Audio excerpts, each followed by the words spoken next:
The Illuminates have finally been released, and boy, they are tough to kill. And today, we're gonna be doing some good old democratic experiments on how to kill the squids as fast as humanly possible. Specifically, we're gonna be going up against the Harvester today, which is the big unit. I'm going to show you guys a couple of great tips, as well as test every single support weapon against these massive units. So without any further ado, let's jump right into it. First, let's go over a couple of tips I picked up after spamming several Harvester games and experimenting with them. The Harvester, much like the Bio Titan, do have an armor, which of course gets destroyed as you damage them. This part here on their body is extra relevant because this is how they generate their shield. So an interesting fact is that if you blow up this part right here on the Harvester, they will not be able to regenerate their shields. So keep that in mind. The Harvester seem to have an armor value of 4, so of course any weapon that does not have any more than a 4 armor penetration value will not deal any damage to these guys. That means pretty much all of the primaries and secondaries and a couple of support weapons that we'll experiment with later on. However, the Harvesters do have a very tiny weak spot, which seems to have an armor value of 2, which is pretty much their little eyeball right here that I'm shooting at in the video. I will say though, I would not bother with this at all because their health pool is absolutely massive. So trying to kill them with, say, an armor penetration of 3 is a very bad idea, so stay away from that. Another interesting tip is if you go prone, most of the times in my experiment, it seems to avoid their laser beams attacks pretty much every time, so I guess that's kind of cool. Also, the Harvesters have 2 weapons, one which is the laser beam, which pretty much one hits you regardless of your armor. I mean, it doesn't exactly one hit you, but it kills you so fast it definitely feels like a one hit. And the other weapon it carries is if you get within close range of it, it will strike you with an arc thrower, which also deals tons of damage, which comes, in my opinion, the best tip against the Harvesters. These arc throwers deal arc damage, obviously, but guess what? We have an armor set that resists up to 95% arc damage, which means if we get within close range of the Harvester, it will continuously shoot arc throwers at you, which will deal pretty much no damage to you, which really makes these units like 5 times easier, because knowing this, you can just get within range of them and thermite them or something like that. You're pretty much immune when you're close to them. Another tip is their shield has no armor, and with that said, there's a couple of great ways to absolutely destroy their shields. In most scenarios, honestly, I just recommend using your primary weapons to destroy their shields. There's kind of no reason to use the support weapons to shoot these down, especially if you're talking about the spear or recoilless rifle or even the Quasar. Just use your primary to get rid of these, but if you do want to use a stratagem to get rid of their shields, I'd recommend the strafing run. The strafing run will absolutely melt these shields and even deal some damage to the Harvesters while at it. On that same note, after destroying their shields, it will regenerate after 10 seconds, and they will also have their shield down before engaging in combat, which is a good thing for us, as we'll learn here in a second. And that's pretty much the bigger tips against the Harvesters. Let's take a look at how the support weapons perform against these units. So we're going to be going here from what I found to be the worst performing support weapon, working towards the best performing support weapon against the Harvesters. Just want to be clear, it doesn't mean that rank 1 is objectively better than rank 3. You also need to take the Overseer and the swarms of zombies into consideration as well. This is specifically for killing Harvesters, so take this ranking with a grain of salt. In last place, we've got the Airburst rocket launcher. This support weapon's just not built for this. It has an armor penetration of 3, so it can't even realistically deal damage to these units. It can, however, get rid of their shields with one shot, so that's something, I guess. On a similar note, we've got the grenade launcher. It cannot deal damage to the Harvesters no matter where you shoot. So once again, not a viable choice. I would probably put both of these weapons on the same F tier. At least you don't have to stop to reload to get rid of the shields with the launcher. Next up, the Sterilizer also struggles extremely hard against the Harvesters. The damage is extremely low, and I'm pretty sure the gas damage doesn't apply to the Harvesters, and it doesn't apply the confused effect either. And unless you're using an arc resistance armor set, you're getting nowhere near these units. The good news, at least, is it does penetrate shields, so I guess that's something. Next, we've got the Stalwart, which can deal damage to the Harvesters, and it can get rid of their shields pretty effectively. However, you can only deal damage if you hit directly in their eyeball, and it deals trivial amounts of damage.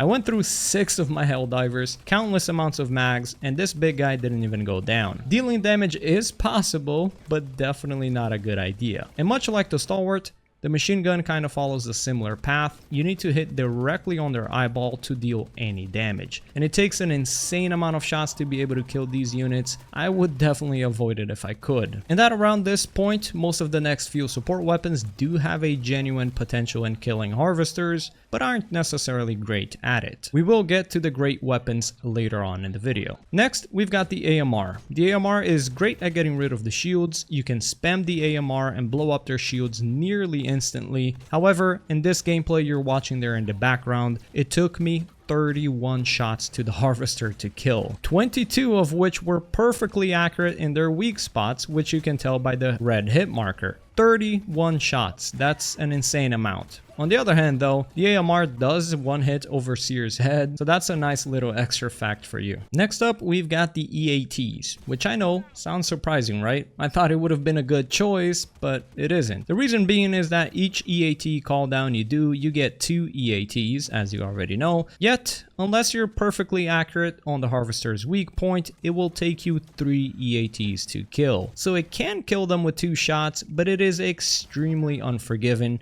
which makes it very risky to use EATs. But again, if you are in group play, even if you only hit one of the EATs, you'll be helping out your team quite a lot. Then we've got the laser cannon. I find the laser cannon pretty bad at getting rid of the harvester's shield, but it is fairly easy to beam the harvester's weak spot. The issue, however, is that it takes ages to kill them this way, so it isn't very effective at doing so. You've definitely got better choices. Moving up, we've got the Railgun. The Railgun, much like the EATs, can be good, but it is extremely unforgiving. If you're having to handle a harvester by yourself, you're in big trouble. You need to be deadly accurate with it and need to charge each shot to about 90+% to be able to kill these units with 4 shots. It sounds good putting it that way, but actually attempting to get 4 clean 90% charge shots in game while being rushed by overseers and zombies is a lot harder than it sounds. Up next is the Autocannon, which once again was surprising to me. The Autocannon gets rid of shields extremely quickly with only 4 shots.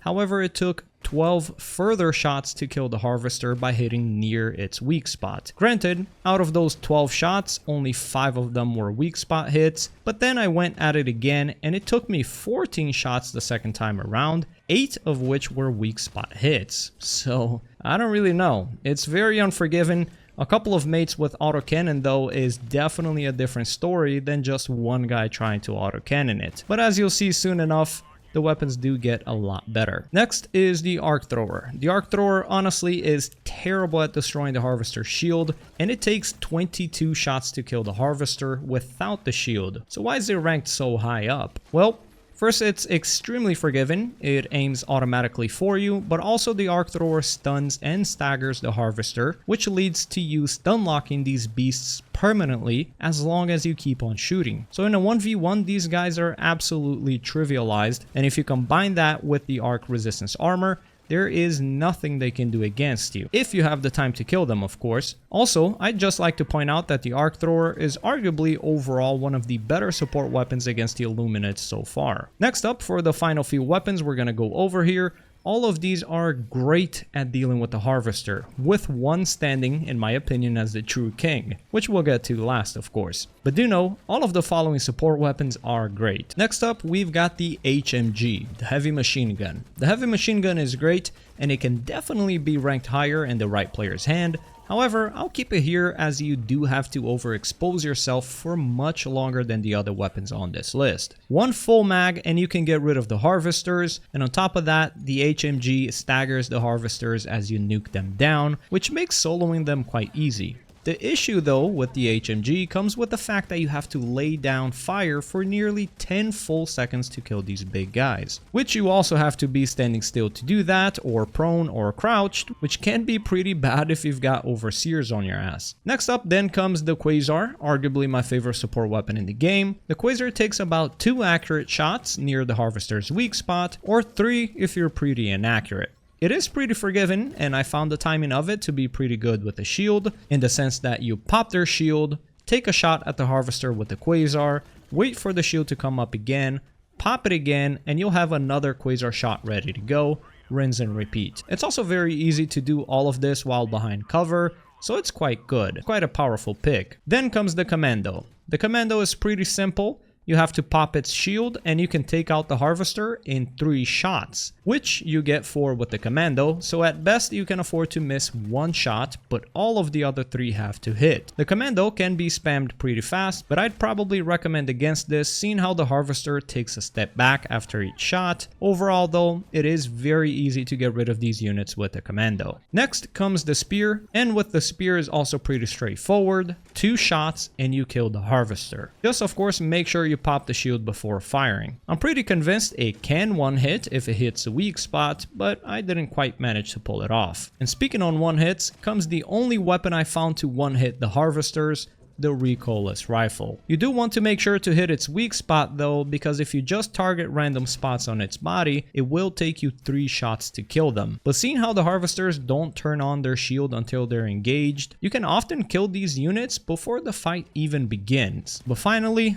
last but not least, the best support weapon in the game against harvesters, the Flamethrower. Yep, I didn't expect this one either. It does only have one requirement: equip an arc resistance armor set. After doing so, just run at the harvester and spam your fire and you will kill it in about 10 seconds while being nearly immune to it and being able to destroy its shield within the first 2 seconds of firing at it. Not to mention, you don't need to be accurate at all. Just shoot at its general body and you're good to go. It's pretty similar to how we used to burn through chargers extremely fast a few updates ago. And with that comes the conclusion. I feel I've talked enough for one video. Today's been a very long day. More videos to come in the next few days, so stay tuned and I'll be catching you legends on the next one. Peace!